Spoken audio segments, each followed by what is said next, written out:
বিসমিল্লাহির রহমানির রহিম। সম্মানিত দর্শক শ্রোতা, আসসালামু আলাইকুম। সবাই কেমন আছেন? কাছে দূরে, দেশ ও দেশের বাইরে যে যেখানে আছেন, আশা করছি সবাই খুব ভালো আছেন। আমিও আমার কাছের সবাইকে নিয়ে আল্লাহ পাকের অসীম রহমতে ভালো আছি। আজ চলে আসলাম আপনাদের মাঝে আমার একটা নতুন ব্লগ ভিডিও নিয়ে। আশা করছি সবাই একটু ধৈর্য সহকারে দেখবেন এবং উপভোগ করবেন।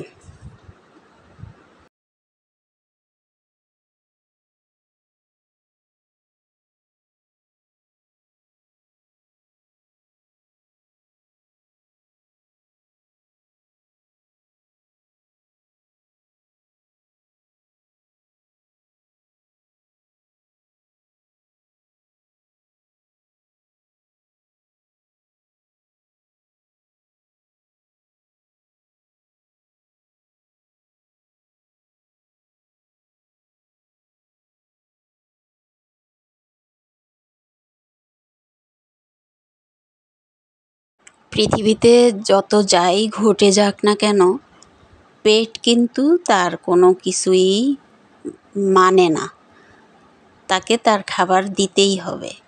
সেজন্যই তো যত কিছুই থাক, সবার উপরে পেটের ধান্দা। একটা সময় ছিল যখন আমরাও নিশ্চিন্তে ঘুমিয়েছিলাম, কোনো চিন্তাধারা ছিল না। কিন্তু এখন সংসার করতে এসে একটা চিন্তা থেকেই যায়। যত যাই করি না কেন, ওই সব কাজের ফাঁকে এটাই করতে হয় পেটের সংরক্ষণ করার জন্য।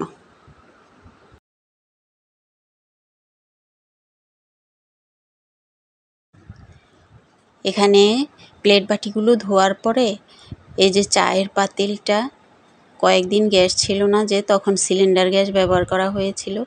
ওই সিলিন্ডার গ্যাসের চুলার কালি এত পরিমাণে উঠেছে, এগুলাকে ডলা দিয়েও আমি তুলতে পারিনি। পরে এগুলোকে ভীম সাবান দিয়ে, তারের জালি দিয়ে ভালো করে মেজে ঘষে তারপরে এটা ঝকঝকে পরিষ্কার করেছিলাম।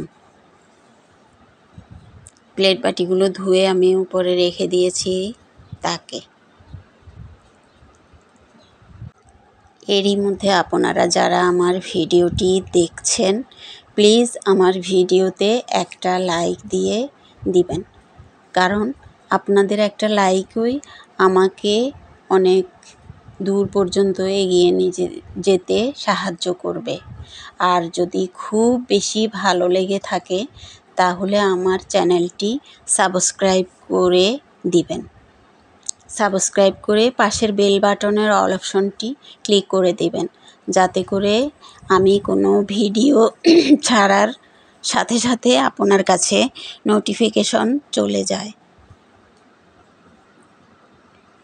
আর যারা এই কাজগুলো অলরেডি করে ফেলেছেন তাদেরকে অসংখ্য অসংখ্য ধন্যবাদ। থালাবাটিগুলো পরিষ্কার করে রেখে আমি এখানে চলে এসেছি দুপুরের খাবার রান্নার আয়োজন করতে। আজ যেহেতু শুক্রবার, জুম্মা মোবারক সবাইকে জানিয়ে রাখছি প্রথমেই। এমনিতেই সকালে ঘুম থেকে উঠেছি একটু দেরি করে, তারপর আবার নাস্তা সেরে তড়িঘড়ি করে প্লেট বাটিগুলো ধুয়ে রেখে দুপুরের জন্য রান্নার আয়োজনে এসেছি। এখানে আমি আগের বাসমতি চাল কিছু ছিল, মেপে দেখছিলাম কতটুকু হয়। দেখি যে না, আমাদের জন্য হবে না এগুলো, তো একপাশে রেখে দিয়েছি। আমি কিছু মিক্স খিচুড়ি বানিয়ে রেখেছিলাম, মুগ ডাল, মসুরের ডাল এবং পোলাওয়ের চাল দিয়ে। ওগুলো মেপে নিচ্ছি, আজকের দুপুরের জন্য রান্না করব খিচুড়ি। যেহেতু বৃষ্টি হচ্ছে, খিচুড়িটাই আজকের আবহাওয়ার সাথে মানাবে। তাছাড়া ঘরের সবার পছন্দ বৃষ্টি হলে খিচুড়ি রান্না করা। খিচুড়ির সাথে থাকবে মুরগির গোশত। আমি যদিও এই প্ল্যাটফর্মে নতুন, কিন্তু রান্নাবাড়া করার অভিজ্ঞতা আমার অনেক বছরের। আমি মনে করি রান্নাবাড়া এখানে খিচুড়ি রান্না করার জন্য হচ্ছে মানুষের মনের আবেগ। সমস্ত কিছু মনোযোগ সহকারে উজাড় করে দিয়ে রান্নায় ব্যস্ত হলে রান্নাটা অবশ্যই মজার হয়। অর্থাৎ আমি বলতে চাচ্ছি, মন থেকে যদি মনের মাধুরী মিশিয়ে যে কোনো রান্নাই রান্না করা হোক না কেন, এটা মজা হবেই। এর ফাঁকে আমি আপনাদের একটা জিনিস দেখিয়ে দিচ্ছি। এই যে ঘিয়ের বয়মে আগে ঘি কিনে আনা হয়েছিল, ওগুলো খাওয়ার পরে এই যে একটুখানি ঘি দেখতে পাচ্ছেন, এগুলো আমি নিজ হাতে করেছি। এখানে চুলায় পাতিল চাপিয়ে ওই ঘি থেকে একটুখানি ঘি দিয়ে পেঁয়াজ কুচিগুলো দিয়ে দিচ্ছি।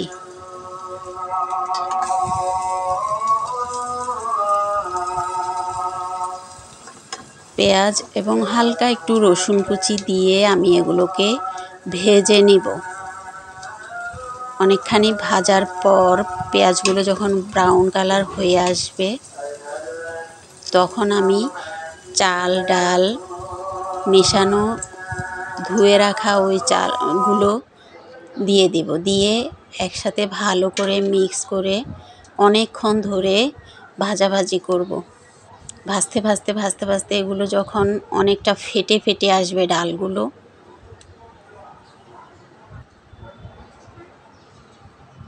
তখন আমি এটাতে অ্যাড করেছিলাম হলুদের গুঁড়া, মরিচের গুঁড়া, হালকা কাঁচামরিচ বাটা, অল্প একটু আদা চামচ এর মতো হবে। এগুলো দিয়ে আমি আরও এগুলোকে মিক্স করে ভালোভাবে ভেজে নিচ্ছি। এমনিতেই জুমার আজান দিয়ে দিয়েছে, তাই আমি আর পুরোটা ভালো মতো দেখালাম না। তাছাড়া রান্না তো সবাই করে, যারা যারা সংসার করে, রান্নাই তো তাদের করতে হয়। এখানে আর শেখানোর কিছু নেই বা বলারও কিছু নেই। ওগুলো মিক্স করার পরে অল্প পানি দিয়ে, অল্প না, আমি আধা কেজি চাল ডাল মিশ্রিত খিচুড়ির জন্য 1 লিটার পানি দিয়ে এগুলোকে নেড়েচেড়ে ঢাকনা দিয়ে দিয়েছি। এতক্ষণ চুলায় গ্যাস কম ছিল, একটা চুলায় শুধু একটু একটু গ্যাস ছিল। ওই চুলাতে খিচুড়িটা করতেছিলাম। হঠাৎ দেখি যে গ্যাস বেড়েছে, তাই আমি সিলিন্ডারের চুলাটা নিয়ে রেখে দিয়েছি। আর এখানে এই যে আমি চুলা এনে এখানে রেখে দিয়েছি। এই চুলাটা লাইনের গ্যাসের চুলার উপরে দিয়ে তারপরে আমাকে রান্না করতে হয়, জায়গা নেই, সেজন্য তড়িঘড়ি করে রান্না করেছি। এরই মাঝে আমার খিচুড়িটা হয়ে গিয়েছে। আমি টেবিলে নিয়ে এসেছি। টেবিলে এনে আমার ওই নিজের হাতের করা ঘিটা আর একটু গরম গরম খিচুড়ির উপর দিয়ে ছড়িয়ে দিচ্ছি। এই যে এখানে সুন্দর মতো ছড়িয়ে দিয়ে আমি এটাকে আরও কিছুক্ষণের জন্য ঢেকে রেখে দিব, যাতে ঘ্রাণটা সমস্ত খিচুড়ির সাথে মিশে যায়।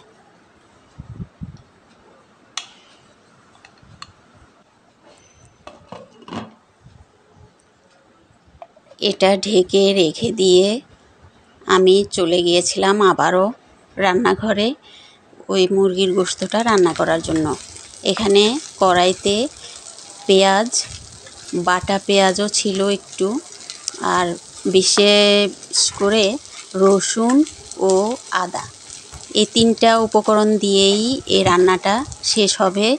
কোনো কাঁচামরিচ, গুঁড়ামরিচ কিছুই দেওয়া হবে না। এখানে দেওয়া হবে শুধু গোলমরিচ পাউডার। এগুলো সব একসাথে মিশিয়ে আমি ভালোভাবে ভেজে নিচ্ছি। ভাজার পর মশলাটা যখন ভালোভাবে ভাজা হয়ে যাবে, এখানে ব্যবহার করা হয়েছে সরিষার তেল।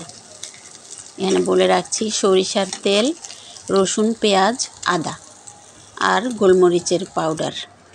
এগুলো ভেজে আমি গোশতগুলোকে ভালো মতো ধুয়ে পানি ঝরিয়ে এই যে দিয়ে দিচ্ছি।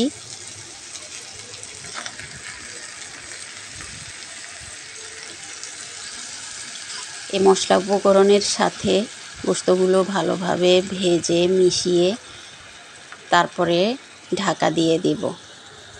এখানে কোনো পানি অ্যাড করিনি। এটা সম্পূর্ণ আমার নিজের থেকে রান্না করেছি বলে এটার নাম দিয়েছি আচারি মুরগি। এটার ঘ্রাণটা অনেকটা আচারের মতোই, সরিষার তেল আর রসুন তো, তাছাড়া অন্য কোনো মশলা নেই, জিরা বা ধনিয়া। এটাকে ভালো মতো ভেজে ঢেকে রেখে দিব অনেকক্ষণ ধরে। কষানো হওয়ার পরে এটার গা থেকে যে ঝোলটা বেরোবে, ওই ঝোলের মধ্যেই এটা কষানো হবে, কোনো আলাদা পানি দেওয়া যাবে না। এই যে এখানে আমি অনেকক্ষণ কষানোর পরে আপনাদেরকে দেখিয়ে দিচ্ছি, এইভাবে লুক এসেছে, কিন্তু এটা আরও অনেকখানি শুকাবে। মাখা মাখা হয়ে গেলে এটা আমি নামিয়ে নিয়ে যাব। এখানে সব উপকরণই দেওয়া হয়ে গেছে, আর কোনো উপকরণ দেওয়ার বাকি নেই। এরই মাঝে আমি সব মিশিয়ে আবারও নাড়াচাড়া করে একটু লবণ চেখে দেখে নিচ্ছি। লবণ টবণ সবই ঠিক ছিল। টেস্টটাও এটার অন্যরকম একটা টেস্ট ছিল। আপনারা ইচ্ছা করলে এইভাবে রান্না করে খেয়ে দেখতে পারেন।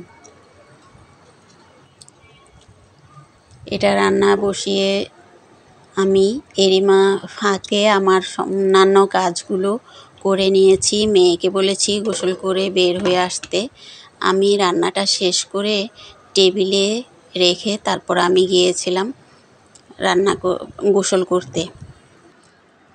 এর ফাঁকে আমি আমার এই যে ঢাকনাটার এটা ভাঙা ছিল দেখিয়ে দিলাম। এটার অনেক জায়গায় খুঁজেছি, পাই নাই। এতক্ষণে আমার রান্না অলরেডি শেষ। আমি টেবিলে নিয়ে এসেছি, পাতিল সহই নিয়ে এসেছি। তো আগে আগে বাড়াবাড়ি করলে আবার ঠান্ডা হয়ে যাবে। এই যে আমার মুরগির গোশতের ফাইনাল লুকটা দেখিয়ে দিলাম। আর এই হচ্ছে আমার নিজের হাতের করা গাওয়া ঘিয়ের খিচুড়ি। ঘ্রাণটা যে এসেছে না ঢাকনা তোলার পরে,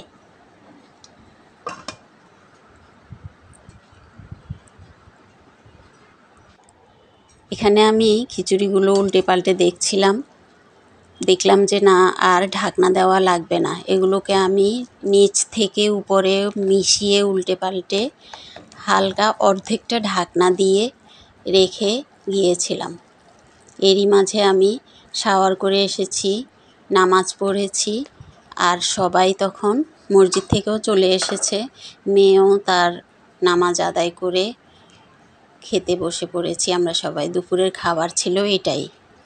এখানে এটা হচ্ছে বিকেলবেলার নাস্তার পর্ব। আজ আমাদের নাস্তাটা কিনা হয়েছিল বাজার থেকে। এই যে নান, রুটি আর চিকেন চাপ, আর ছিল পেঁয়াজু। ওর আব্বু বাজার থেকে এগুলো নিয়ে এসেছিল। আর ঘরে মেয়ে ফল কেটে নিয়েছিল। এই যে এগুলো আমাদের এই বিকেলের নাস্তার সাথে মেহমানও ছিল, সেজন্য একটু বেশি পরিমাণেই সব করা হয়েছে।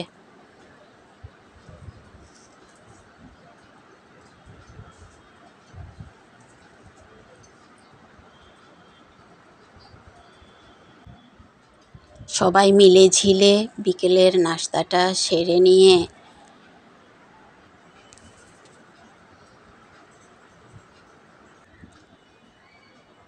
নামাজের জন্য প্রস্তুতি নিচ্ছিলাম। যেহেতু আজকে শুক্রবার, একটু ইবাদতের দিকেও তো মন দিতে হবে। খাবার জন্য তো সারাদিন ব্যয় করেই ফেললাম। ওই যে রুটির পাশে একটা প্যাকেটে চিকেন চাপটা ছিল, এই যে টির ওই পাশে। আপনারা যারা যারা আমার ভিডিওটি এতক্ষণ পর্যন্ত ধৈর্য সহকারে দেখেছেন সবাইকে অসংখ্য ধন্যবাদ। আমাদের জন্য দোয়া করবেন। ভালো থাকবেন। আল্লাহ হাফেজ।